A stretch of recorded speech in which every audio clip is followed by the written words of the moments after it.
Hello, do you know what 1/3 is, or how to draw it as a fraction? If you don't, that's great, because we're going to teach you that today.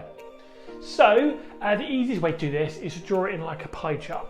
Okay, so if I did something like this, and what it means by thirds is it means we're going to cut this into 3 equal parts. I'm going to try my best to do that. The easiest way to do it is something like this. Okay, so you draw a line down the middle and then diagonal lines going out, and it makes 3 parts. Now 1/3 would be as simple as this.